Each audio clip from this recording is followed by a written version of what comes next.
La ciencia es experta en exprimir las herramientas, las técnicas y los datos para sacar el máximo de conocimiento. Y en los últimos 100 años hay disciplinas científicas que se han reinventado por completo. Una de ellas, la geología. Comienza Actualidad y Empleo Ambiental, un podcast de Juan María Arenas y Enoc Martínez.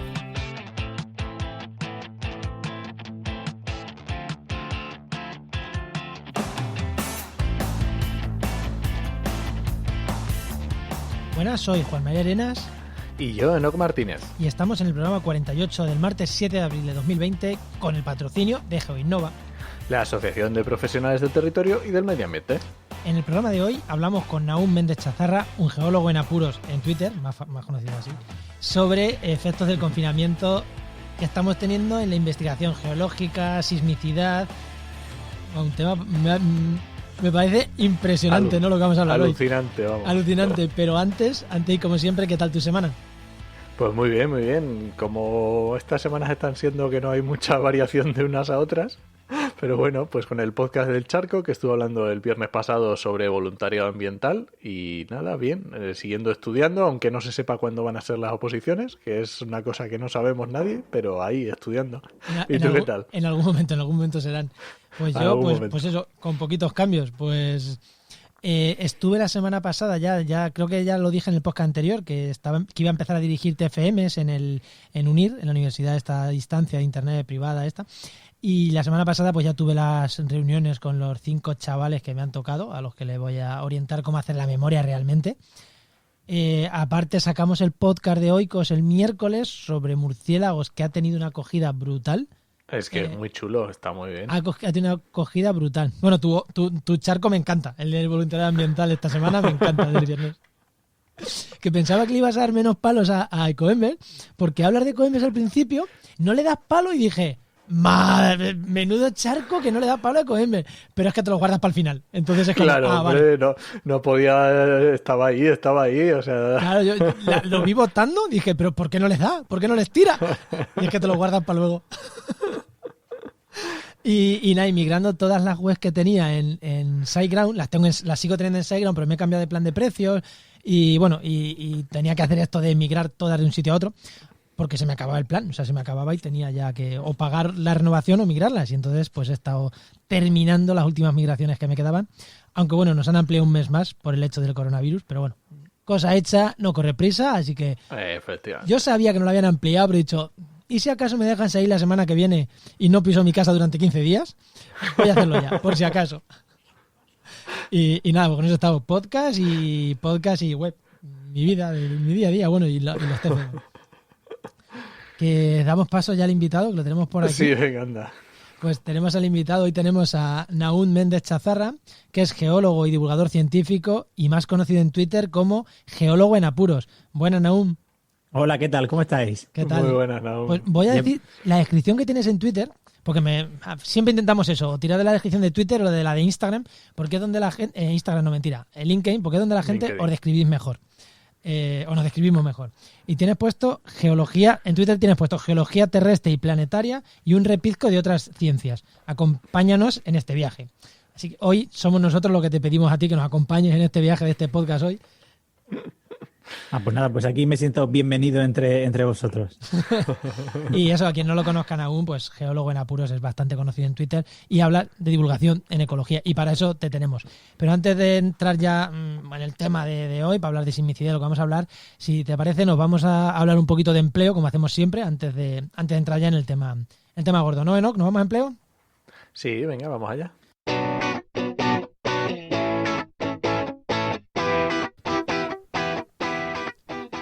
Pues ya sabéis que siempre que empezamos a hablar de empleo os recomendamos la página trabajenmedioambiente.com, la página donde mi compañero Enoc tiene actualizada con ofertas de empleo y siempre revisadas. ¿Y cuántas ofertas, Enoc, tenemos ahora? Hombre, pues se nota, ya sí que se nota, ¿eh? Ahora tenemos 96 ofertas de empleo. Hay que tener en cuenta que hace 3 semanas teníamos más de 200. Pues oye, se va notando que las ofertas por las empresas pues va bajando. Mantuvo una inercia, pero ya ha bajado bastante. Pero recordad que las 96 están actualizadas. Os podéis apuntar desde la primera página hasta la última. Son un montón. Sí, son muchas. 96 ofertas son muchas. Pero bueno, ya va bajando. Se va notando que habrá un pico. Yo espero que luego haya un pico. Sí, seguro. Sí. Además, en visitas a la web también se va notando que hay menos. Sí. Pero bueno, es normal. Y bueno, no, venga, pregúntale tu pregunta que te gusta a ti hacer al principio. Espera, voy a anotar una cosita, que es que estos son un típico mito que sale, es cíclico, y es el tema de que las empresas no cogen a alguien si no tiene experiencia, ¿sabes? Lo típico que ves en grupos de, no, es que piden 10 años de experiencia y te piden que acabes de terminar la carrera, y estas cosas que, bueno, oye, pues hay ofertas de empleo que sí, que pasa, que están pidiendo a un Superman que no existe y además para pagarle 400 euros y dices tú, no puede ser. Pero la verdad es que en la realidad no es tan así. He mirado el dato antes de entrar y aproximadamente el 40% de ofertas de empleo que tenemos en Trabaja te piden menos de un año de experiencia. O sea, o ninguna, o 4 meses, o 6 meses, o ese tipo de cosas. Así que realmente no es tan así. Y que me he saltado la escaleta. Te he dicho que le preguntaran a y me he saltado qué destacábamos esta semana. Me lo he comido, no pasa nada, me lo he comido. No pasa nada. A ver, Nahum, cuéntanos. ¿Qué querías?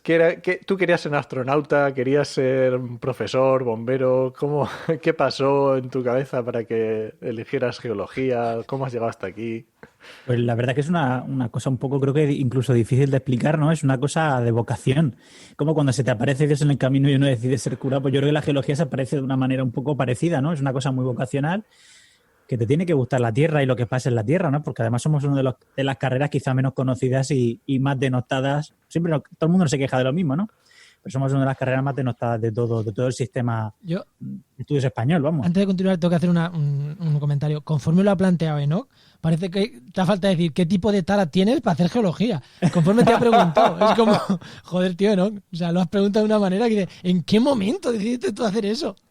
Coño, que queremos mucho a los geólogos y yo como biólogo que he compartido facultad, no sé si lo sabes, en la Complutense están juntas geología y biología. Claro. Y yo he compartido muchas escaleras y cervezas con geólogos, o sea que... No, si nosotros también al final, la mayoría de facultades de ciencia en las universidades no más grandes siempre están juntas, ¿no? Y los científicos pues tenemos mucho contacto, además, por ejemplo, ciencias como la geología y la biología, o como la geología y la física, o como la geología y la química son que se necesitan mutuamente porque hoy en día de alguna manera las carreras quizás más experimentales o más naturales necesitan de ese contacto y de ese convenio y acuerdo con otros profesionales para poder estudiar esos campos que son límites, ¿no? Que sería de la paleontología sin la biología, o de la paleontología sin la geología, o de la geología sin la geoquímica, sin la química de la Tierra. Sería imposible comprender cómo funciona todo.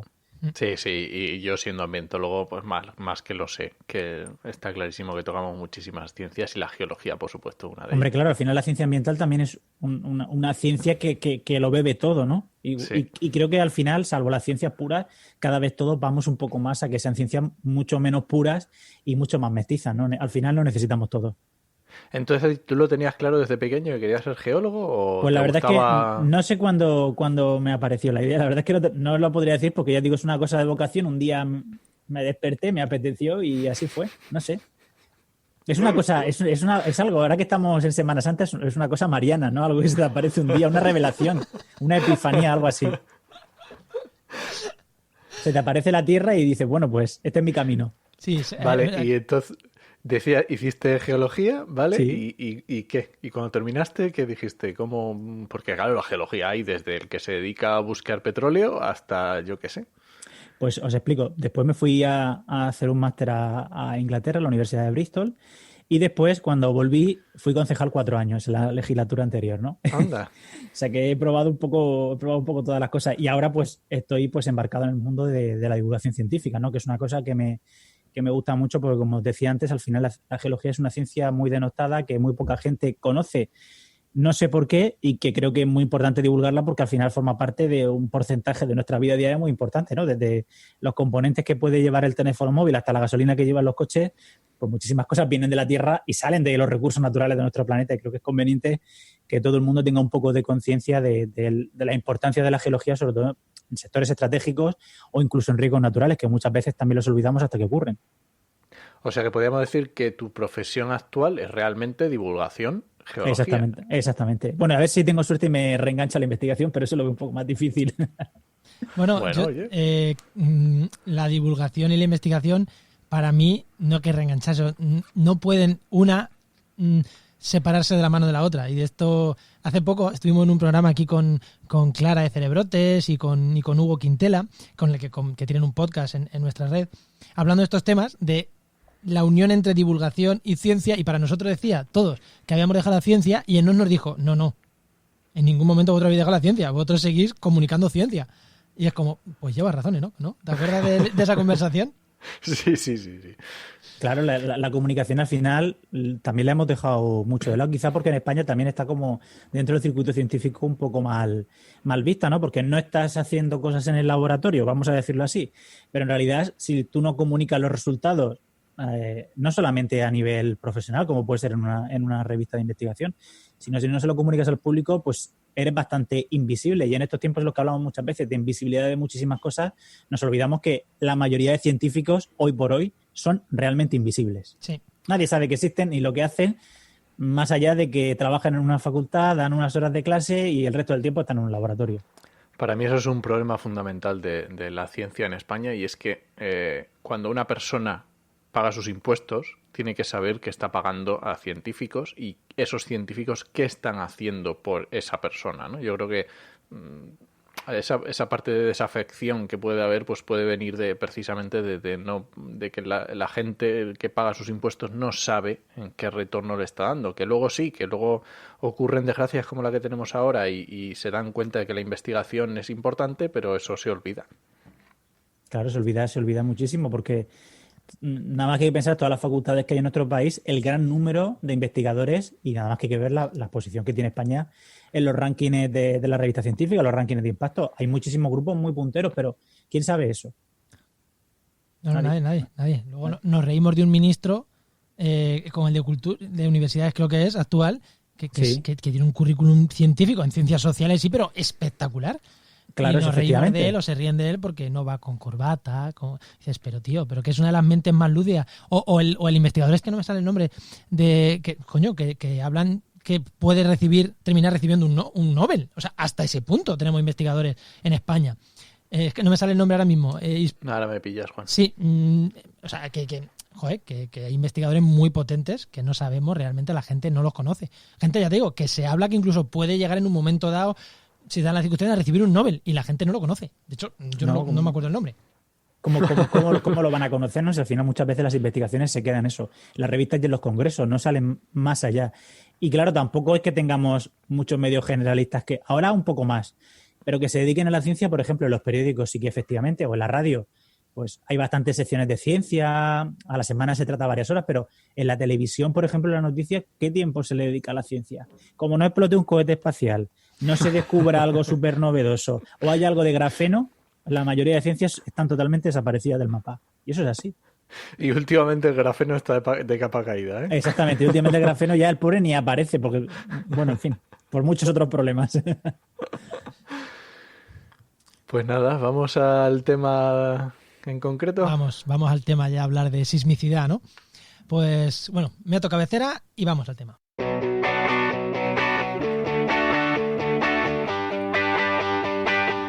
Pues muchos de la gente que nos está escuchando, fieles que nos escuchan normalmente, sabe que aquí ya hemos hablado del comportamiento animal, de que este confinamiento está cambiando ciertos comportamientos animales, o eso parece, igual es simplemente percepción, sí. Pero bueno, incluso si es percepción, sigue cambiando comportamientos animales. El comportamiento animal del animal humano, que sale más a la ventana que antes, no deja de ser un comportamiento animal también que está cambiando. Y eso más o menos lo tenemos todo claro. Incluso que la contaminación de la tierra en las grandes ciudades está bajando mucho. Pero lo que no sabíamos, o mucha gente igual de los que nos está escuchando no sepa, yo no lo sabía, entonces asumo que la gente que me escucha tampoco. Soy así. Lo que no sabíamos es que también está cambiando la sismicidad. No la sismicidad, pero sí la forma en la que muchos científicos están teniendo medidas de sismicidad en la Tierra, y que el confinamiento también está haciendo que estas cosas cambien, ¿no? Hay una noticia hace poquito, ¿no?, en esta línea. vamos a empezar por ahí. ¿Qué es lo que está pasando? ¿Qué es lo que está pasando con los sensores? ¿Qué es lo que está pasando? Y el confinamiento, el estudio de geología. Cuéntanos, Nahum, ¿qué es lo que está pasando? Pues nosotros usamos unos aparatos en geología que nos ayudan a medir las vibraciones de la Tierra, que son básicamente como un micrófono que le ponemos encima de la Tierra y nos ayuda a medir cómo vibra, cómo está vibrando continuamente. ¿Qué pasa? Cuando uno canta y está grabando por un micro, si de repente pasa un coche por la calle y hace pitar un claxon, decimos que hay ruido, ¿no? Pues a nosotros en la geología nos pasa lo mismo. Por ejemplo, cuando pasa un coche por la carretera, se pone a trabajar una máquina pues de mucho peso, alguien golpea una pared o golpea el suelo, eso genera una señal que para nosotros es ruido y nos impide estudiar las vibraciones naturales de la Tierra. ¿Qué pasa? Que con el confinamiento hay muchísimo menos coches en la carretera, hay muchísima menos gente andando por la calle y, por supuesto, hay muchísima menos maquinaria pesada trabajando en las calles porque, por ejemplo, ahora no se considera esencial. Y eso ha permitido que nosotros seamos capaces de recoger la señal de los terremotos de una manera mucho más clara, sin ese ruido que el ser humano induce a la señal sísmica. Y esto es maravilloso porque, aunque la mayoría de sismómetros intentamos localizarlos en lugares que son remotos, donde hay muy poca actividad humana, sí que es verdad que tenemos algunos pues cerca de ciudades, de autovías, incluso a veces nos dedicamos a monitorizar estructuras humanas para ver cómo se comportan ante las vibraciones de los terremotos, ya sean naturales o artificiales. Y gracias a este parón, pues estamos pudiendo recibir de una manera mucho más clara los efectos de la actividad natural sobre la Tierra. Y esto es increíble porque además somos capaces de medir pues más o menos un grado de cumplimiento del confinamiento solamente viendo los sismogramas todos los días y viendo todo ese ruido que hace unas semanas aparecía y ahora no aparece. Ha desaparecido esa vibración adicional que añadíamos los humanos a la Tierra. A mí lo que me alucina es que yo cuando pienso en un sismómetro o este tipo de elementos que se utilizan para medir la sismicidad, yo me hacía en mi cabeza, yo pensaba un terremoto en, yo qué sé, 3, o 4, tal, no sé cuánto. Y yo entiendo que eso es una pasada de movimiento de la Tierra, pero yo jamás se me hubiera pasado por la cabeza que también se pudiera llegar a registrar ruidos tan pequeños como los que estás diciendo. O sea, yo en mi cabeza, cuando yo pensaba en un sismómetro, yo pensaba en eso, en un terremoto de grado 6, que es un desastre tremendo, y obviamente, o sea, eso tiene que ser un movimiento terrestre brutal, pero claro, para cosas tan sensibles, a mí me ha volado la cabeza. Claro, hay muchísimos ejemplos. En España con el tema, como aquí se juega mucho al fútbol, cuando hay un partido especialmente simbólico, cualquier gol enseguida se detecta los sismómetros que están a varios kilómetros a la redonda. O sea, imaginaos los saltos, los aplausos, todo eso. Nosotros inducimos una presión sobre el suelo que se transforma en ondas que llegan a los sismómetros y somos capaces de recoger. Pasa lo mismo con los conciertos incluso. Incluso a veces, por ejemplo, el paso de sistemas de alta presión y de baja presión sobre la Tierra, son capaces de dejar una señal en los sismómetros. Se nota un ruido, una vibración que no estaba cuando, por ejemplo, pasa un huracán o, por ejemplo, pasa un anticiclón muy, muy, muy, muy grande. Somos capaces incluso de detectar ese tipo de cosas. Cosas que muchas veces no tienen nada que ver con la sismicidad natural de la Tierra, pero que dejan su huella en la vibración de nuestro planeta. Y creo que eso es una cosa muy importante porque nos da otro tipo de datos. Y ahora que hemos hablado que captan pues eso, un gol de campo de fútbol, ¿cuántas estaciones de medida de estas tenemos? Porque yo, desde el desconocimiento absoluto, pues yo pensaba pues que habría pues 4 en España o incluso una en algún centro de investigación, pero por lo que está diciendo ahí, muchas. Ahora mismo no sé el número de sismómetros que hay en el mundo, pero son miles, funcionando 24 horas al día.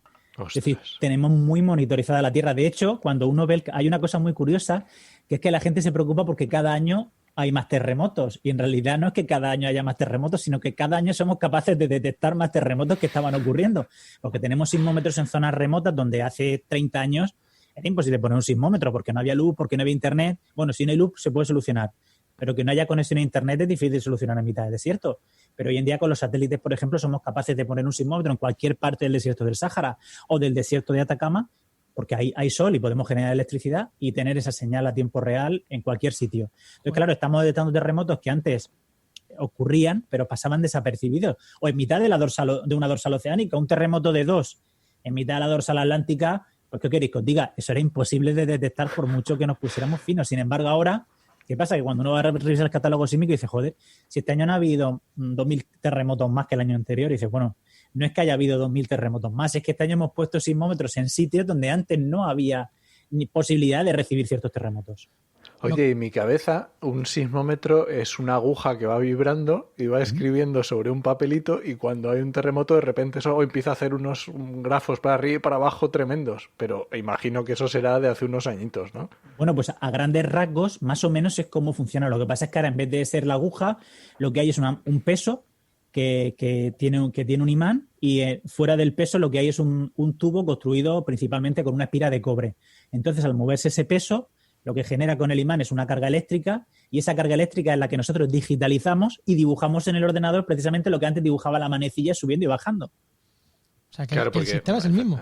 Eso, sí, es que en realidad lo mismo, es un péndulo, solamente que antes pintaba y ahora genera una carga eléctrica. Es exactamente el mismo funcionamiento. El sismómetro, el diseño, a ver, ha cambiado porque hoy en día no hace falta usar una masa de 1000 kilos para un sismómetro como se usaba hace 100 años, o de 500 kilos. Pero el funcionamiento y el mecanismo sigue siendo el mismo, el de un péndulo. Lo que pasa es que, ya os digo, antes era en dibujo y ahora es en digital. Ni hace falta ir a cambiar el rollo de papel, digo yo. Exactamente, no hace falta cambiar el rollo de papel, pero a veces se rompen las baterías, por ejemplo, porque se están cargando continuamente todos los días, o hace falta cambiar una tarjeta de memoria, o falla algún módulo. Sí que es verdad que hoy en día los sismómetros son pues ultra resistentes, no son capaces de aguantar condiciones en la Antártida, por ejemplo, por poner un ejemplo de condiciones malas, o en mitad del desierto de Australia, con temperaturas de más de 50 grados, y aguantan perfectamente, ¿no? O en los casos todavía más extremos es en mitad del océano. ¿Cómo puede aguantar un sismómetro en mitad del océano? Os preguntaréis. Pues yo tampoco lo sé, pero hay carcasas que aguantan altísimas presiones, carcasas con forma normalmente de semiesfera, que aguantan presiones muy altas, y se pueden poner sismómetros que aguanten esas condiciones que para nosotros son impensables por lo duras. Pero esto del océano te refieres a que está abajo, claro. Abajo, en el fondo del océano. Claro, en el agua no captarías nada, tiene que ser... No, en el agua también se usan ahora. Hay dos tipos de sensores que usamos, no sísmicos por llamarlo del todo así, pero usamos.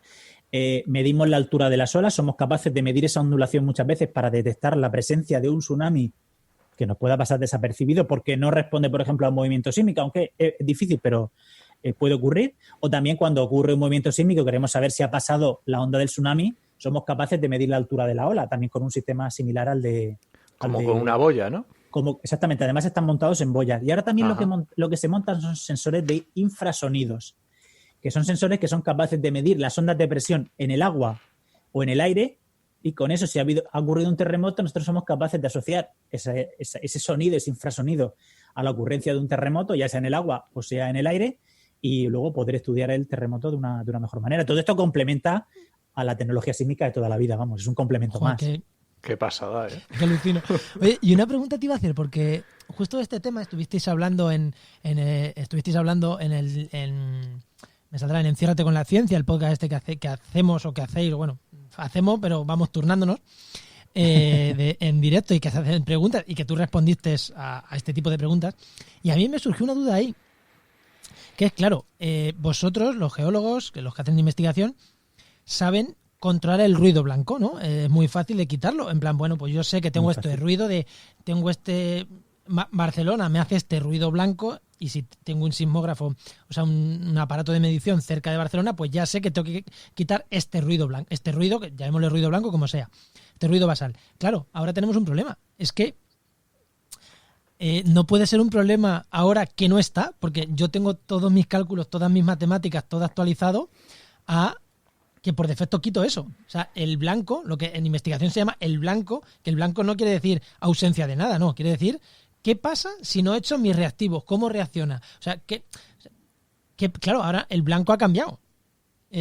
¿Eso se controla de alguna manera, o puede ser un problema el que no haya ruido a la hora de hacer investigaciones, a la hora de hacer... No sé si me he explicado.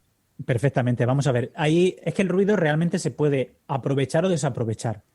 El ruido sísmico normalmente nos molesta, el ruido de la actividad humana nos molesta, ¿no? Entonces a veces tenemos que quitarlo. Muchas veces lo que no hacemos es quitarlo, digamos, de todos los datos que recogemos, solamente se lo quitamos a aquellas partes que nos interesan. Y a veces tenemos la suerte que la parte que nos interesa no hay ruido, y a veces hay que quitarlo. Pero cuando no hay ruido, realmente es que no tenemos que quitarlo porque no aparece. Obviamente hay un ruido instrumental, hay un ruido de los sensores, ¿no? Porque los digitalizadores, por muy precisos que sean, siempre tienen un ruido eléctrico que es muy difícil de cancelar al 100%. Claro. Pero bueno, eso lo podemos cancelar porque ese sí lo tenemos estudiado. Es decir, no hay que quitar el ruido humano, podemos solamente quitar el ruido instrumental. Pero es que el ruido sísmico, cuando uno, por ejemplo, en una ciudad tiene una red sísmica pues relativamente importante, si nosotros somos capaces de correlacionar las distintas ondas que generan distintos eventos, como por ejemplo el paso de un coche o un martillazo neumático o una explosión, por ejemplo, cuando hay en una cantera cercana a la ciudad, nosotros ese ruido somos capaces de aprovecharlo para hacer estudios del subsuelo. Porque viendo cómo llega la onda a las distintas estaciones sísmicas, nosotros ir correlacionando todas esas ondas y viendo cómo llega una con respecto a la otra, más rápido o más lento, somos capaces de saber las propiedades del suelo. O sea que el ruido sísmico tiene sus cosas buenas y sus cosas malas, como todo, obviamente. Y claro, acabas de soltarlo así como si fuera sencillísimo. Dice, bueno, pues no dependiendo... No es sencillo, pero es una cosa que se lleva haciendo 20, 30... Bueno, con mayor regularidad 20 o 30 años. O sea que es una técnica ya muy depurada. ¿Cómo funciona eso? ¿Qué fundamento tiene? ¿Por qué tú, dependiendo de cómo te llegue la onda, sabes qué es lo que hay o por qué ha pasado o por dónde ha pasado? ¿Cómo es eso? Muy fácil, porque dependiendo del estado del material y cómo se encuentre, las ondas sísmicas viajan de una manera más rápida o una manera más lenta. De si los materiales están empapados en agua, viaja de una manera más rápida o más lenta, o cambia la amplitud de la onda.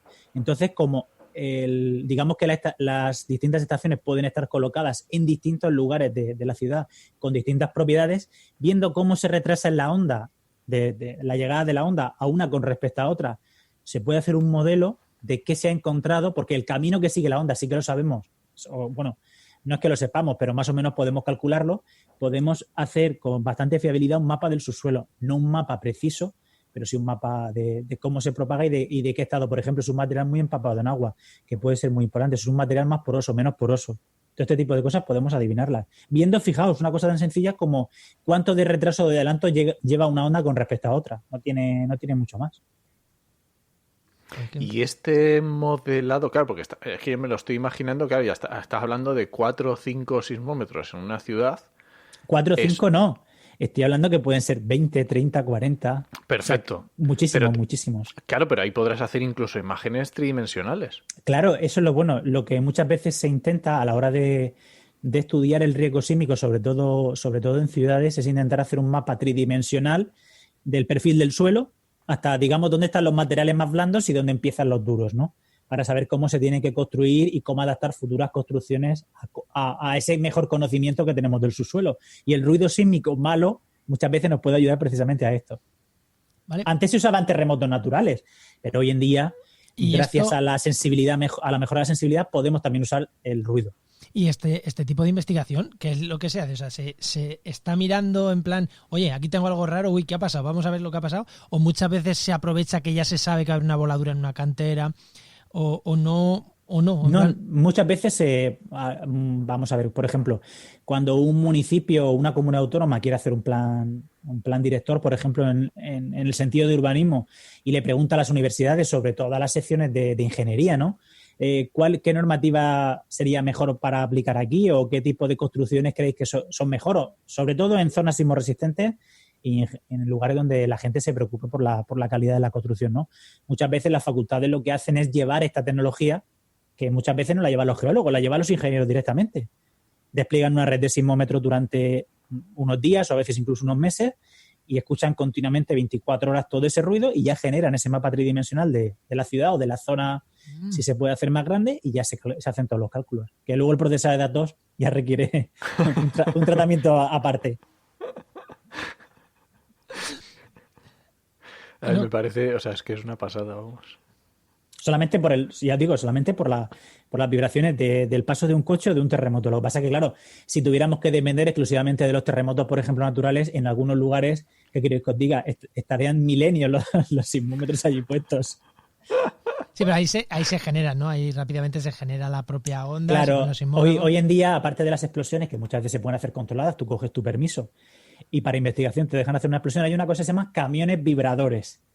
Esta, aparte de tener un nombre que es como un poco de risa, porque es como un Satisfyer, pero realmente gigante, lo que hace es un camión que es capaz de vibrar a frecuencias muy bien tasadas, con muchísima precisión, y que va generando un tren de ondas, y que con eso tú puedes perfectamente generar unas vibraciones a una distancia considerable y que te permiten hacer un mapa del suelo con muchísimo nivel de detalle. Pues hablando de esto, los camiones vibradores en algunas zonas se han hecho famosos.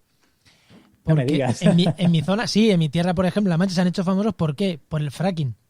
Bueno, claro, porque se hicieron estudios de muchísimo detalle. Claro, en la zona del fracking se han visto camiones raros que eran de fracking.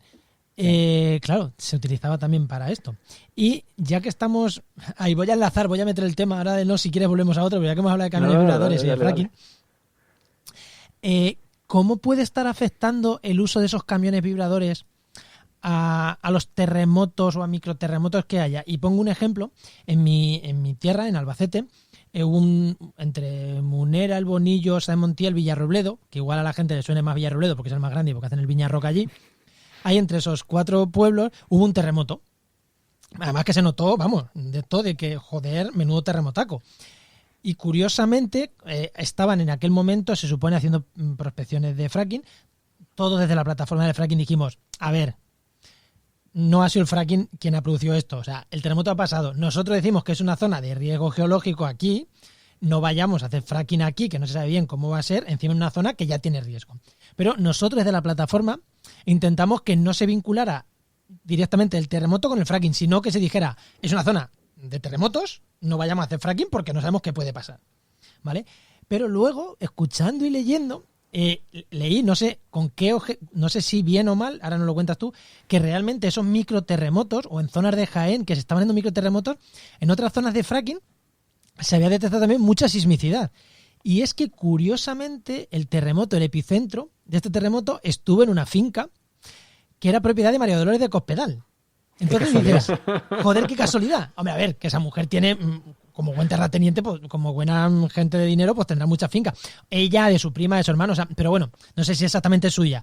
Pero dice, claro, te pones a unir y dices, oye, pues no en principio, pero como que son muchas casualidades. En Jaén ha aumentado el número de terremotos, aquí hay un terremoto cuando están de prospecciones, en la época de prospecciones, encima en una finca donde los forestales no pueden entrar tanto porque es de Cospedal o de su familia.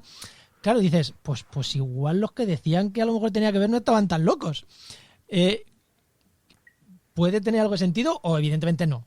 Vamos a ver, la prospección en sí misma no genera terremotos. Lo que genera terremotos es la actividad ya ligada al fracking. Por ejemplo, la inyección de miles y miles y miles de litros de agua que fracturan la roca. La prospección en sí misma no es causa de terremotos. Eso hay que tenerlo muy en cuenta. Es decir, uno no tiene que tener miedo porque ve un camión vibrador. De hecho, ver un camión vibrador lo que nos hace a los geólogos es tener una información mucho más detallada de cómo está el subsuelo y de saber qué se puede hacer y qué no se puede hacer.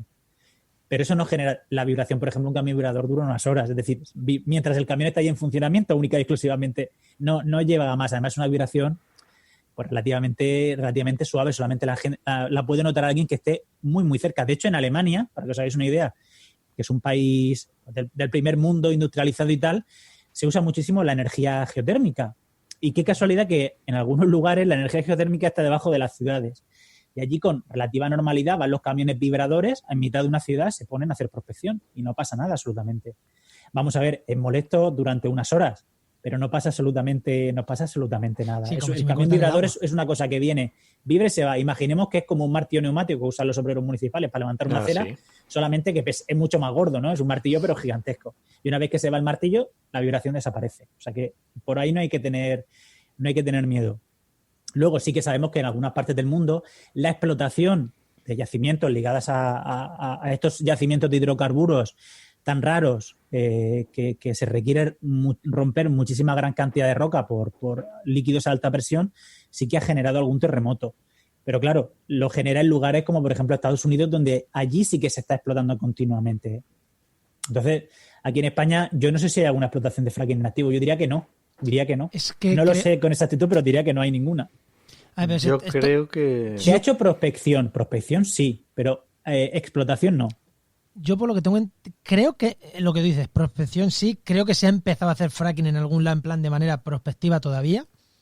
Pero claro, si ya empieza a hacer, aunque sea prospectiva, si tú ya inyectas agua y tal, pues ya sí que puede generar los problemas del fracking. Pero creo que no, porque a ver, esto es muy fácil. El fracking es caro de sacar. O sea, exactamente, ahí donde está el truco. A partir de qué precio el fracking es rentable. A partir de los 50, 60, 70 euros el barril. Entonces, claro, aquí en España, por ejemplo, con la normativa ambiental que tenemos en España, esto no es Estados Unidos, aquí tenemos, si nos fijamos en España, tenemos una normativa ambiental muy avanzada comparada con otros países donde se explotan este tipo de cosas. Lo compara con Estados Unidos y España tiene una normativa ambiental de primera división. Por ejemplo, aquí hacer ese tipo de explotaciones es relativamente complicado, relativamente muy difícil por el alcance que pueda tener, aunque se haga todo muy bien. Todos los permisos eran de investigación. O sea, yo que al principio... Claro, de investigación no hay ningún problema. Claro, pero en investigación ya hacían fracking. Entonces, bueno, lo que tú estás diciendo, es posible que en algún sitio ya se haya empezado a hacer algo muy de investigación, muy prospectivo, como mucho. Pero prospectivo, eso no suele generar terremotos. Que haya dado la casualidad que haya ocurrido un enjambre sísmico, pues puede ocurrir. En España hay bastantes enjambres sísmicos que de vez en cuando se disparan y todavía no sabemos muy bien las causas de algunos, pero ocurren momentos en el espacio y en el tiempo donde en un punto empiezan a ocurrir 200, 300, 400 terremotos y nadie sabe el por qué muy bien, pero que no tienen por qué estar ligados con el fracking ni con ninguna actividad humana, son cuestiones naturales y que bueno, que muchas veces no podemos explicar porque no es porque no tengamos la tecnología, sino porque no hay el dinero suficiente como para investigar terremotos de magnitud 2, la verdad. Son cosas como muy secundarias, por decirlo de alguna manera. Eso. Como hay dinero para el coronavirus, pero para un virus que no produzca daño ninguno, como de los que tienen muchos niños, es como... Pero si es que se recupera en 2 días. ¿Para qué vamos a investigar eso? Si se recupera ¿Para qué voy a investigar el virus del mosaico del tabaco, señor? ¿Para qué? Algo así, ¿no? No tiene mucha... Bueno, me imagino, tiene su utilidad, obviamente. Sí, pero toda la ciencia básica tiene su utilidad. Pero claro, hay cosas pues que son más primarias o más secundarias. En España tenemos, para estudiar sísmicamente, cosas muchísimo más importantes y más prioritarias que, por ejemplo, enjambres sísmicos que dan terremotos de 1 y de 2. Por ejemplo, por poner un ejemplo, en España ha habido en algunas ocasiones enjambres sísmicos ligados al llenado de los embalses. Por ejemplo, de repente hay unas lluvias muy fuertes, se llena un embalse y de repente empieza a haber terremotos. No solamente ocurre en España, ocurre en muchísimos sitios. Y en ese momento, por ejemplo, sí que si dispones de sismómetros portátiles, lo que sí que te haces es vas y despliegas una red sísmica temporal y empiezas a coger datos. Pero si no, normalmente ese tipo de cosas suelen estudiar menos porque requieren además una inversión importante. Un sismómetro profesional no es un instrumento de los que podamos decir barato y además te lo roban. O sea, hay que llevar cuidado. Claro, porque tienes que dejarlo en el campo, efectivamente. Tienes que dejarlo en el campo y sobre todo, más que el sismómetro, la gente le gusta el panel solar. ¿Qué voy a decir? ¿Para qué te va a llevar un sismómetro? Pero un panel solar sí. Es el panel solar lo que vale. El sismómetro es que mata lo que valga. Eso. ¿Qué lo va a usar en su casa un sismómetro? Si valiera como parrilla o algo, pero es que eso no puede usarlo para nada. Qué bueno. No, pero sí es verdad que esto, por ejemplo, en el llenado de embalses sí que lo sabía que, bueno, cuando se llena un embalse, sobre todo la primera vez, se suele hacer muy escaladamente, muy despacito, porque hay que ver cómo asienta toda la zona, como el terreno, y eso ahí sí que conocía que se suele hacer, sí. Sí, además hay muchísimos estudios porque ocurre en todo el mundo, incluso en zonas que no son sísmicamente activas, porque la sobrecarga que de repente se le pone a una zona cargándola de agua, pues la gente se piensa que el agua no pesa, pero el agua, 1 metro cúbico pesa 1000 kilos, por pequeño que parezca. Sí. O sea que imaginaos cuánto pesará un hectómetro, no es que no quiero ni saberlo, pero mucho. Es hacer matemáticas, ¿no? Es hacer matemáticas, sí. Oye, otra cosita, antes de irnos, porque vamos a dar un salto ahora fuera de la Tierra, pero antes de irnos, ¿qué zonas en España, ya que estamos en España, qué zonas en España son, como ha dicho, hay zonas sísmicas más importantes en España que estos enjambres sísmicos? ¿Qué zonas en España, aunque más o menos las sabemos, son las más... ¿O qué estudios de este tipo son los más importantes en España por seguridad de la población y demás? Vamos a ver, es muy sísmico es todo el sureste peninsular. Desde Cádiz hasta Alicante y más una franja un poco más arriba de unos kilómetros. Es una zona sísmicamente muy activa y eso tenemos que tenerlo en cuenta. ¿Qué pasa? ¿Qué digo yo que es muy activa? ¿Que ocurra un terremoto destructivo cada 200 años? Bueno, un terremoto destructivo cada 200 años es un terremoto que mata a mucha gente cada 200 años y es muy importante, ¿no? Sí. ¿Qué nos falta? Nos faltan varios tipos de estudios. Primero, seguir desplegando redes sísmicas. También hoy en día con GPS se puede hacer sísmica porque somos capaces ya de detectar desplazamientos incluso de milímetros usando GPS diferenciales con tecnología de hace 20, 30 años. Es decir, que somos capaces ya de hacer estudios muy de detalle, ¿no? Y somos capaces de ver cómo se mueven las fallas, cómo crecen o cómo se hunden determinadas zonas, además de los estudios que también se pueden hacer por satélite. Pero también nos falta una cosa que complementa los estudios científicos más modernos y más contemporáneos, que es el estudio histórico. Nos falta ser capaces de reconstruir todo el catálogo de terremotos que han ocurrido en tiempo histórico, si puede ser, incluso antes, para poder saber muy bien si las fallas tienen un comportamiento más o menos recurrente, si se van ocurriendo terremotos de determinada magnitud cada determinado tiempo, solamente han sido eventos singulares, en fin. Nos falta complementar muchísimo el catálogo sísmico, porque por desgracia hay zonas que han estado despobladas y han habido terremotos y no tenemos ningún registro.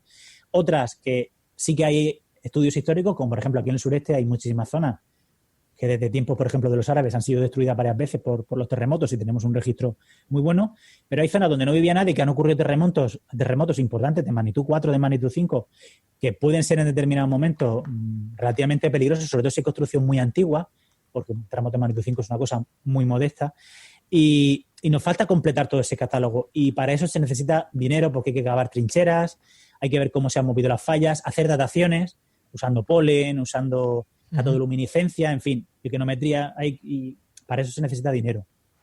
Para remontarnos un poco atrás en el tiempo, más que en el futuro, estudiar el pasado para reconstruir un poco como lo que puede ocurrir, o por lo menos prevenir que puede ocurrir.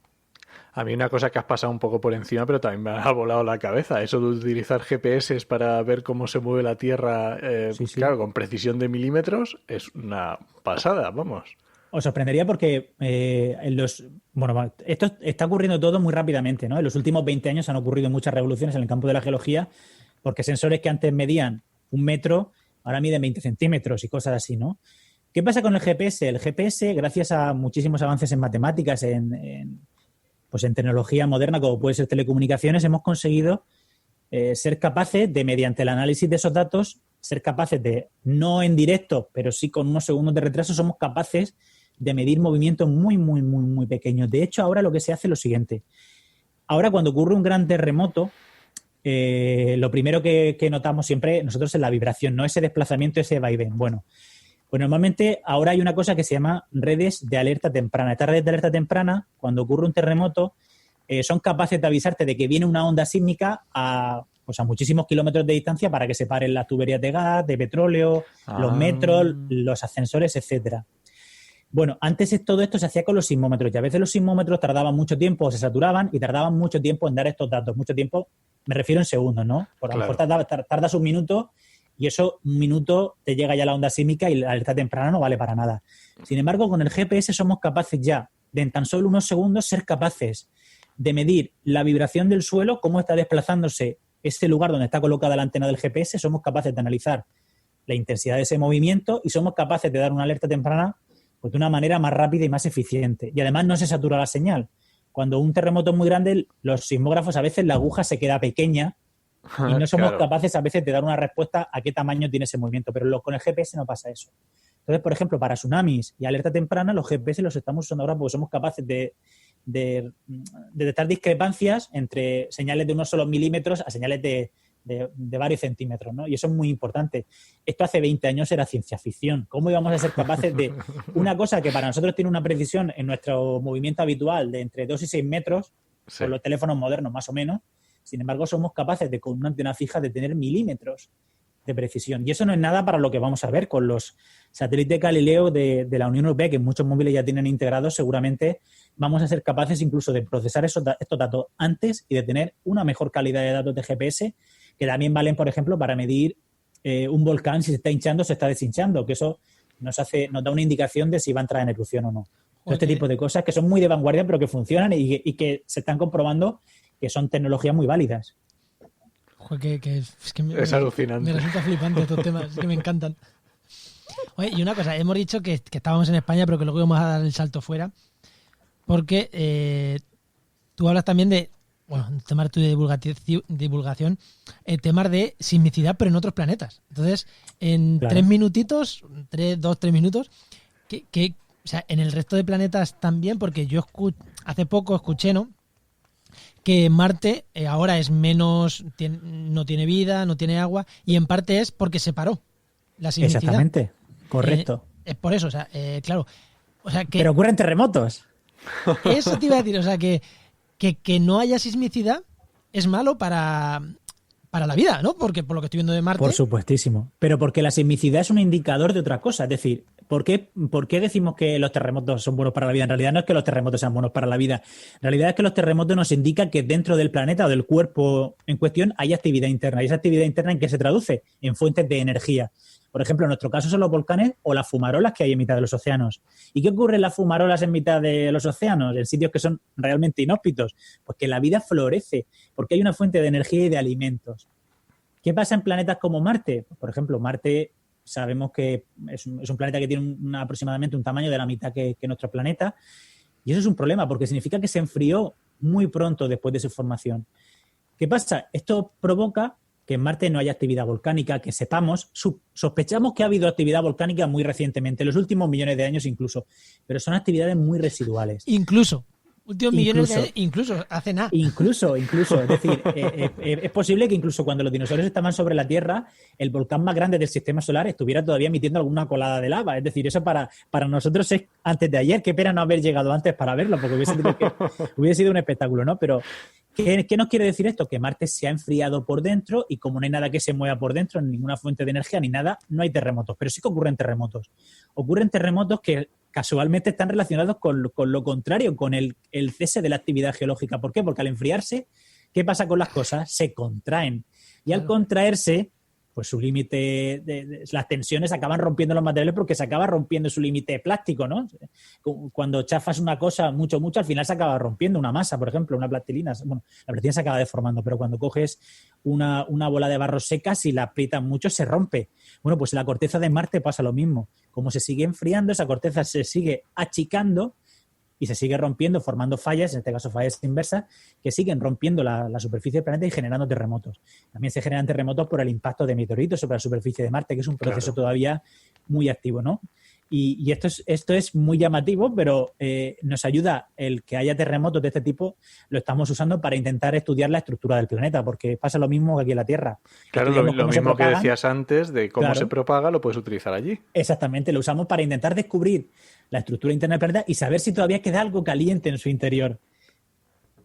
Es alucinante. Ahí, eso es alucinante. Bueno, vamos a ver, hay en cuerpos que no hace falta saber si están activos. Por ejemplo, uno viaja al sistema solar exterior a cuerpos como, por ejemplo, puede ser Europa, esa luna de Júpiter, o como puede ser Io, que tiene un vulcanismo fabuloso, o se va incluso a Saturno, Encélado, que tiene unos géiseres impresionantes. Bueno, si tiene géiseres es porque hay dentro algo que está en movimiento. En este caso no es lava, es un océano de agua que es la que genera todo este movimiento, que lo diferencia un poco de la Tierra, ¿no? Hay cuerpos que tienen una superficie rocosa, como nuestro planeta, o Venus, o Marte, o Mercurio, y hay cuerpos en el sistema solar que en realidad su corteza está formada por hielo y su manto, en vez de ser un manto rocoso, es un manto formado por un océano de agua que se mueve de una manera parecida al manto de la Tierra, pero de otra manera. Y en el núcleo, ese corazoncito de roca. ¿Qué pasa?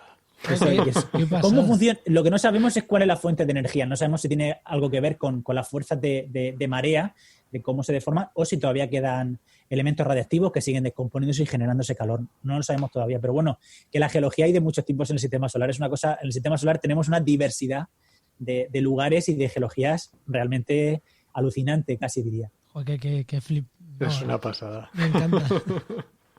Pues yo creo que ya lo vamos a dejar aquí, pero antes de no sé, Nox, si tú quieres apuntar algo más. No, yo estoy todavía alucinando. Vamos, sí, yo también.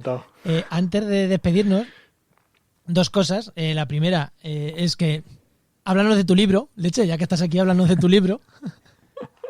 Que a quien le haya gustado todos estos temas, pues Nahum, tienes un libro que has publicado hace cosa menos de un año, ¿no? Exactamente, hace menos de un año. Cuéntanos. Se llama Un geólogo en apuros, es un libro sobre geología muy básica. Hablo del origen de la Tierra, del origen del universo un poco, para ponernos un poco cuál es nuestro lugar en el universo y cómo nos hemos formado y cómo hemos llegado hasta aquí.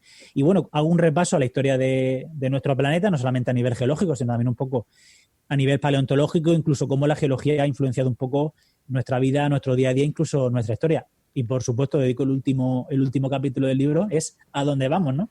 Yo siempre digo que los filósofos muchas veces buscan el responder a las tres preguntas o las incógnitas de la vida, ¿no? ¿Quiénes somos? ¿De dónde venimos y a dónde vamos? Bueno, pues la geología de alguna manera nos intenta también ayudar a responder estas preguntas y espero que con el libro de Un geólogo en apuros, que además lo puede leer cualquier persona a partir de los 8 o 10 años, no tiene ningún problema, aunque no haya tenido ningún contacto con la ciencia, y creo que intento responder a estas preguntas desde el punto de vista, obviamente, de la geología. Y se nos ha quedado pendiente hablar de geología y cambio climático, que nos has dicho que se podía hasta utilizar. Pero eso es que lo vamos a Hombre, dejar para otro no solamente día se podía, sino que además se usa y bueno, cuando queráis hablamos. Sí, yo creo que aquí hay otro programa. Es que aquí hay otro programa, es que ya aquí veo otro programa. Entonces, se nos han quedado cosas en el tintero, así que yo creo que esto es para otro programa. Pero lo que sí que queremos recordar, tu libro, Un geólogo en apuros, que lo podéis encontrar en www.podcastidae.com la barra esta del 7, la típica barra geólogo, y ahí tenéis un enlace directo a Amazon, por si lo queréis comprar por ahí, o por si queréis ver la carátula para luego buscarlo en vuestra librería, o para lo que queráis, podcastidae.com geólogo, y tenéis un enlace directo. Y una cosa que he descubierto de Amazon, que tiene una opción de leer las primeras 3 páginas. Por ejemplo. Sí, o sea que podéis ya por lo menos ver a ver si entre eso y lo que has hablado hoy no los has enganchado, pues mira, pues que oye, pues mala suerte. Pero entre las dos cosas seguro que se enganchan y esperemos que haya alguna compra. Y si alguien no lo compra, que nos lo diga. Que nos diga, oye, yo me enganchasteis a esto y me pillé el libro. Y que nos dé feedback, qué tal le ha parecido el libro. Hombre, por supuesto, que espero que si leéis el libro que me podéis escribir por las redes sociales y decirme qué os ha parecido, ¿no? Eso es importantísimo. Ya hemos dicho, ¿no? Que tus redes sociales, Geólogo en Apuros. Geólogo en Apuros en Twitter, ahí me podéis encontrar, bueno, casi las 24 horas del día. Sí, eso, y por último vamos a decir que Momento Spam, ¿dónde te podemos encontrar? Pues, aparte de las librerías, en Twitter, ¿no? Principalmente en Twitter. Y en el blog Un geólogo en Apuros, que ahí también hay muchísimo material, y estos días, aprovechando el confinamiento, subiremos y actualizaremos algunos de los materiales que creo que son importantes para que estos días estéis entretenidos por lo menos. Genial. Pues genial. Nos escuchamos en otra. Cuando queráis. Por lo menos nosotros te vamos a invitar y veremos a ver si algo más hacemos juntos, pero bueno, por lo menos al programa alguna vez más te invitaremos. Un placer, Nahum, un placer haberte tenido aquí, Enoch. Muchas gracias por haber contado conmigo. Nahum. Ha estado, vamos, interesantísimo. Pues, muchísimas gracias. Hasta luego. Adiós. Chao.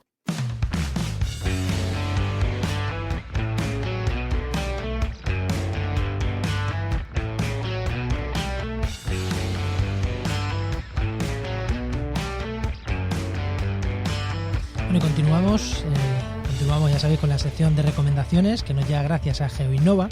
La Asociación de Profesionales del Territorio y del Medio Ambiente. Y que cada semana nos hablan de un par de recursos pues muy útiles para la gente que nos dedicamos a esto del medio ambiente. ¿Quién nos acompaña hoy, Enoch? Pues hoy nuestra recomendación es Patricio Soriano, de SIG de Letras, desarrollador web y geógrafo, que ya hemos tenido otras veces con nosotros, y por supuesto, profesor de GeoInnova. Hoy me como las palabras, se parece que no he comido. Muy buenas, Patricio. Hola, ¿qué tal? Muy buenas, Patricio.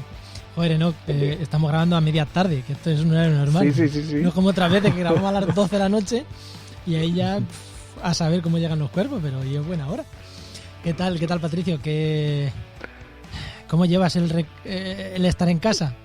Pues, bueno, dentro de lo que cabe bien, ¿no? También el trabajo dentro del desarrollo, pues bueno, estamos acostumbrados a trabajar en remoto y nada, bueno, lo que pasa es que la diferencia es por la situación en la que estamos, ¿no? Con la familia, intentando llevarlo lo mejor que podemos y complicado, pero bueno, desde el punto de vista del trabajo, bien. Sí, así estamos. Los que el teletrabajo ya era una realidad para nosotros, pues, sí, en cuanto al trabajo. La verdad es que eso nos lo quitamos de en medio, no sé, tema de tecnología y adaptarte y tal, pero bueno, sabemos que todos estamos pasando una situación complicada en general y bueno, ahí vamos. ¿Y qué herramientas nos traes hoy, por cambiar de tema? Pues la verdad es que creo que no podía ser otro que herramientas. En este caso son un par de iniciativas muy vinculadas totalmente vinculadas con la situación que estamos viviendo con el tema del coronavirus, ¿no? Uh-huh. Mira, por una parte me parecía muy interesante una iniciativa ciudadana que se llama Frena la Curva, que seguramente habéis conocido y porque ha tenido bastante repercusión en internet, donde bueno, los colectivos se están poniendo de acuerdo pues, para aportar y hacer voluntariado y ayudar a personas que lo necesiten en el momento que estamos, ¿no? Y dentro de esa iniciativa interesante, pues bueno, siempre arrastro a la parte geo, que es un poco la que me centro con vosotros. Tienen también, por supuesto, un mapa donde están recogiendo todas esas iniciativas. Uh-huh. A fecha de hoy, pues comentaros simplemente que hay casi 7.000 iniciativas voluntarias que la gente se sitúa y bueno, bien plantea una necesidad o plantea uno se ofrece pues llevarle las compras a alguien y el mapita te permite darte de alta, localizar la ciudad donde está y creo que es súper interesante la aplicación. Jolín, está muy bien. Sí. Entráis en frenadalacurva.net y tenéis toda la documentación y además podéis acceder al mapa. Y sobre todo, si tenéis algo que queréis ofrecer o necesitáis, pues es una buena plataforma para hacerlo. Yo espero que esta herramienta, esto va a salir publicado en unos días, 2 o 3 días, espero cuando se publique al poquito deje de tener utilidad, aunque me da a mí que no. Me da a mí que vamos a estar bastante más tiempo confinados. Pero lamentablemente, seguramente puede que tenga mucho más recorrido que lo que debería tener, ¿no? Sí, y la siguiente, que también está relacionada, ¿no?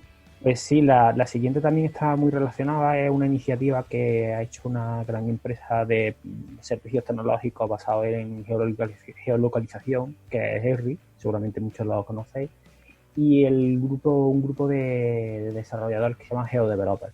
La iniciativa se llama GeoVoluntarios, y lo que están poniendo a disposición de cualquier organismo público o privado que lo necesite y que esté luchando con lo que estamos viviendo actualmente, con un conjunto de herramientas muy muy potentes, pero sobre todo el conocimiento de los voluntarios, normalmente son especialistas y manejan estas tecnologías, para desarrollar de una forma muy rápida, por ejemplo, aplicaciones pues para seguridad pública, ayuda de ayuntamientos.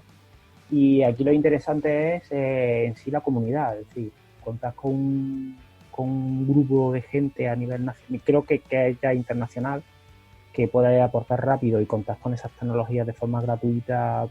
La verdad es que y la rapidez, ¿no? Quizás entonces tienen ya iniciativas para determinados ayuntamientos, para iniciativas para protección civil, y creo que qué bueno. Que bueno, si interesa colaborar, pues mejor, y si sois parte o la gente es parte de alguna organización que puede necesitar estas tecnologías, pues entrar, porque también se puede plantear la necesidad y que el grupo de voluntarios pues aconseje. Pues genial. Pues genial, muy, por desgracia, muy de actualidad estas herramientas, súper útiles para poder echar una mano, y iniciativas de estas hay un montón. Así que nos alegramos que desde GeoInnova nos hayáis traído pues otra forma, ¿no?, de seguir poniendo nuestro granito de arena a lo que podemos. Cada uno echa una mano donde puede, ¿no? Claro. Pues muy bien, muchas gracias, Patricio. Bueno, pues a vosotros y mucho ánimo a todos. Muchas gracias, necesitamos. Y mucho ánimo. Pues recordad que esta sección ha sido patrocinada por GeoInnova, la Asociación de Profesionales del Territorio y del Medio Ambiente, y que puedes encontrar en www.geoinnova.org.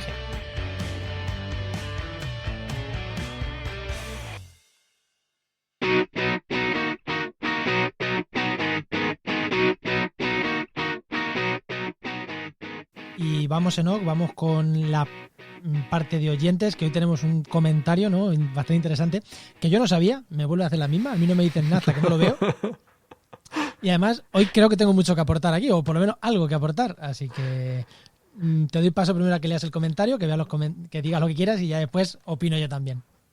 Pues hoy tenemos otro email también de otro oyente que nos decía que tenía tengo más de 35 años y he dedicado gran parte de mi vida a la investigación científica. Acabo de llegar de estar 4 años de postdoc en el extranjero. En España, encontrar entidades públicas, universidades, centros, investigación y desarrollo, etcétera, está complicado. Y el trabajo privado ligado al medio ambiente y la ecología no es muy frecuente. Con más de 35 años, ¿qué opciones de reciclaje os parecen adecuadas en el mundo de la ecología, trabajar por cuenta propia, etcétera, etcétera? Esto es un resumen, ¿eh? Me escribió un email que yo ya le contesté y en una profusa respuesta, pero bueno, esto es solo un resumen. Y yo, centrándome en algo de todas las cosas que decía el oyente, es que 35 años no son nada. O sea, nada. O sea, la edad cada vez es un hándicap menos importante para las empresas. O sea, cada vez, te puedo entender que hace 30 años era muy importante, pero a día de hoy, o sea, yo tengo 38 años, he hecho de todo, he trabajado en 50.000 cosas. Yo tengo 32, a 33, tú 38, o sea, estamos más o menos, yo algo menos que él, tú algo más, por lo que parece, y hemos lanzado un proyecto de red de podcast este año. aprovechando, claro. Y esto es algo que no hubiéramos podido lanzar con 20, que es una cosa que sí que me hubiera gustado a mí decir. Bueno, algo más que le quieras decir tú y entro yo. Y justo eso, yo yo lo he comentado por aquí, que he sido informático, he tenido mi empresa, estoy estudiando una oposición, he hecho reconversiones de todo tipo. Entonces, no hay ningún problema, ningún problema. Lo importante es buscar las skills o las potencialidades que tiene uno y desarrollarlas y ver dónde es mejor. ¿Que puede ser en la empresa privada? Pues la privada. ¿Que es en la pública? En la pública. ¿Que es por cuenta propia? Por cuenta propia. Pero yo aquí siempre digo, lo primero que no me parece mayor, es que no, ni de broma. El problema aquí viene, que yo se lo he sufrido y todos los que me dedican a investigación lo sufren, es que tú has acabado tu tesis, has acabado tu carrera, has empezado tu tesis, has hecho tu postdoc, te has ido fuera. No sabemos hacer otra cosa que no sea ciencia. Y no sabemos mirar más allá. Entonces, claro, una persona que de los 22 años lleva echando currículum, pues con 35 sigue sabiendo echar currículum o sigue haciendo trabajos de currela, ¿no? Por así decirlo. El que no ha hecho eso en su vida, no ha hecho un currículum en su vida, pues no sabe hacerlo. Eso por un lado. Pero no nos podemos olvidar que hacer un doctorado, y lo hemos hablado aquí mucho, te da unas skills, como te has dicho, unas habilidades súper importantes, súper interesantes. Entonces, vamos a valorar, yo creo que aquí me meto un poco en el mundo empresarial, Joan Boluda y esta gente que te dicen, hazte tu DAFO. Lo primero, hazte tu DAFO. ¿En qué eres bueno? Porque tú dices, me dedico a investigación. Ya, pero te dedicas a investigación, pone que en ecología, ¿no? Sí, en ecología. Claro, pero ¿en ecología de qué? ¿En ecología de interacción flor-insecto? Porque a lo mejor entonces hay muchísimo de polinización de insectos y puede ser muy útiles a la industria, por ejemplo, agroquímica, sí, agraria. Agraria, he dicho agroquímica, no agraria. ¿O qué sabes? ¿Sabes en ecología de aguas? Pues a lo mejor sabes muchísimo de aguas continentales y de contaminación de aguas y puede ser muy útil a otro tipo de empresa. Muy útil, no digo para echar currículum, sino para decir, no. Yo es que lo que sea a nivel científico lo voy a intentar aprovechar a nivel empresarial, con todo el conocimiento que yo tengo. O sea, que no es lo mismo. Mi tesis fue de vegetación en taludes de carretera. Pues igual ahí dices, oye, pues igual no, pero si no me dedico a la divulgación, pues a lo mejor podría haber tenido salida en elaboración de planner de restauración, de zonas degradadas. Soy doctor en ecología también, pero con una tesis más en restauración en carreteras. Pues a lo mejor por ahí hubiera podido tirar, que sí, que me falta muchísimo de elaboración de proyectos y demás, pero también tengo muchas habilidades que otros no tienen, ¿no? Y contactos y demás. Entonces, yo veo, y una cosa incluso retrotrayéndote más todavía, en el propio trabajo de investigador, al final, ¿qué es lo que estás haciendo? ¿Estás trabajando con datos? ¿Estás trabajando con mapas? ¿Estás correlacionando una serie de variables? Eso es muy importante. ¿Estás tomando trabajo de campo? Porque a lo mejor a la hora de reconvertirte dicen, no, yo es que soy un ecólogo que es que me he pasado 3 meses al año en campo identificando plantas. Pues a lo mejor eres una puñetera maravilla haciendo inventarios de fauna o de flora. Efectivamente. Y lo haces, yo me he ido a muestrear con 2 personas, uno que venía de la empresa privada, de OHL, Iñaki Mola, y mi director de tesis, Miguel Ángel Casado, y es que todas las plantas me las identificaban en campo. Es que nos llevamos al laboratorio 4 plantas. Claro, esa experiencia de 2 personas ya con sus 40, pasada ya uno de los 40 y otro ya de los, pues ya está jubilado. O sea, claro, esa experiencia, dicen, no, yo es que no he hecho otra cosa. Pues es que a lo mejor hay empresas que necesitan eso.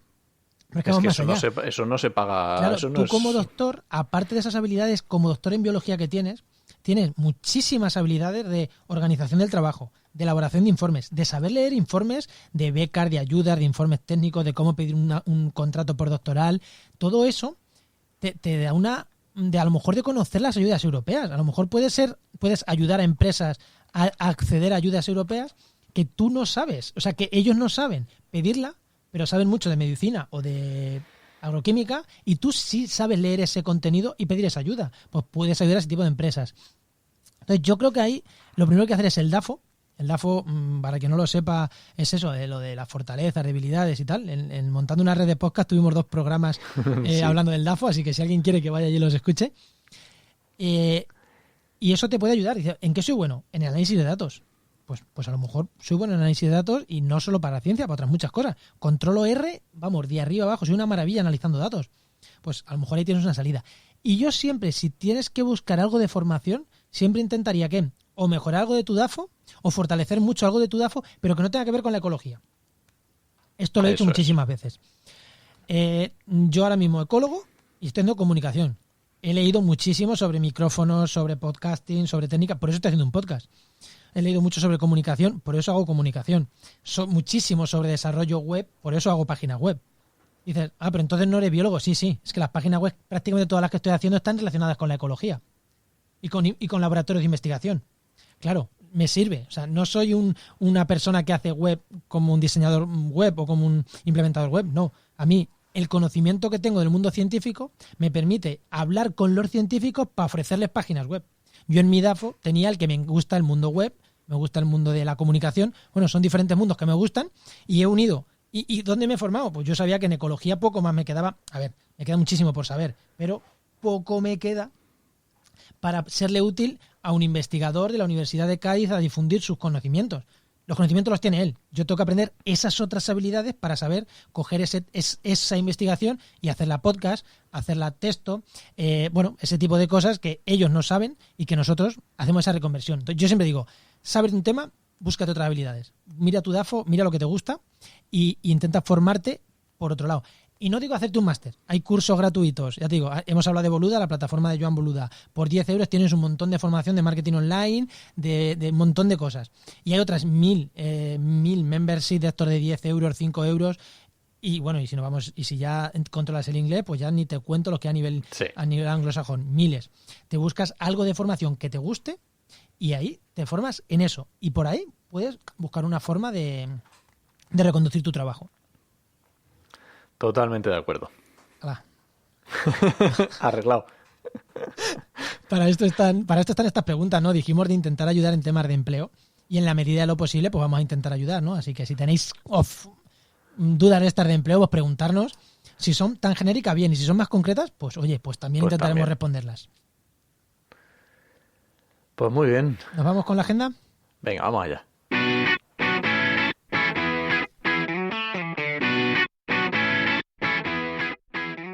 Y he de decir, no, que me he alargado con la explicación porque sabía que de agenda vamos justicos. Sí, agenda es que está complicado, entonces ya sabéis cómo está la situación y tampoco quiero dar yo un montón de fechas que vete tú a saber si al final salen o no salen o qué. Sí, íbamos a ir a un evento de WordPress, Enoch y yo íbamos a ir en Barcelona y en octubre, y he escuchado que se va a cancelar posiblemente en octubre. O sea, ya se están cancelando eventos de octubre. Así que mejor no pillarse los dedos. Es que no vamos a dar fechas. Así que nada, lo que pasa es que este es un evento que si los tenéis que escuchar, los que escuchéis el podcast el mismo día que salga, porque es el día 7 de abril.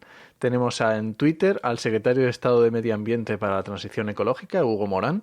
O sea, justo debajo de la ministra. El siguiente escalón es eso es. Pues hay un hashtag que se llama EA26, que es de educación ambiental, y ahí va a estar conversando con educadores ambientales. O sea que estas son justo estos son los momentos que hay que elegir perfectamente, porque a lo mejor no te interesa Hugo Morán, pero es que la cantidad de educadores ambientales que va a haber interaccionando, ahí es donde, si tu campo es la educación ambiental, ahí es donde te tienen que ver, conocer y conocer tú a muchos educadores. Sí, y que te conozcan, que te pongan cara, ¿no? Como estamos nosotros con el podcasting, la gente nos va poniendo cara ya en el mundo del podcast, pues esto es igual. Es trabajo gotita a gotita, ¿no? Eso es. ¿Algo más? ¿Alguna recomendación así más? Es que me da miedo. Podemos recomendar el Conama, que será en noviembre, o el Conservío, Sí, que será en septiembre, ¿no? Bueno, pues nada, Twitter. O sea, entrar en Twitter, entrar en redes sociales, que ahí va a haber movimiento. Eso es. Y nada, pues nos vamos a las recomendaciones. A las recomendaciones, ¿no? ¿Qué Venga, me empiezo recomiendas? yo. Pues mira, yo voy a recomendar, como últimamente estoy recomendando cosas raras y diferentes de medio ambiente, pues voy a recomendar un podcast desde Relatos y Ficción, ¿vale? Que se llama Órbita Arrakis, con K. Órbita Arrakis. Es muy chulo, es un podcast de Sonia Chávez, que a mí me gusta un montón, está muy chulo, tiene relatos hay de todo un poquito y es muy, muy guay. Pues yo, Enoch, no sé si hemos recomendado, ya justo enlazando con el tema del emprendimiento, no sé si el otro día recomendamos los de marketing online de Joan Boluda, pues voy a recomendar otro, que no sé si lo hemos recomendado ya, yo creo que no, que es Así lo hacemos, que es un podcast donde el propio Joan Boluda, que es especialista en temas de emprendimiento y marketing online, y Alex Martínez Vidal, que no sé si lo hemos recomendado ya o no, Me suena que no, él es cómico, diseñador gráfico y cómico. Pues tienen ahí un podcast que todos los días no, mentira, todos los viernes hacen una hora ahí de mastermind, ¿no? Hablan entre ellos de sus negocios, los que tienen en conjunto, los que tienen cada uno por su lado.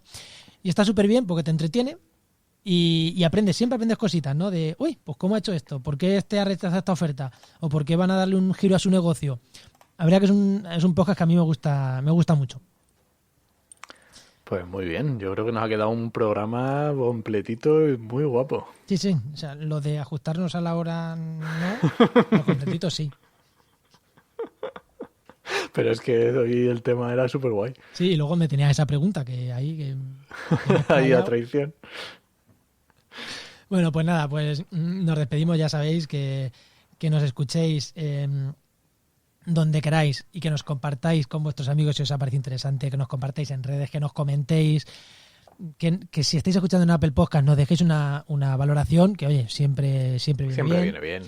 Y nada, os esperamos el martes que viene en Actualidad y Empleo Ambiental y durante toda la semana en trabajoenmedioambiente.com y en nuestras redes sociales. Nos escuchamos. Adiós.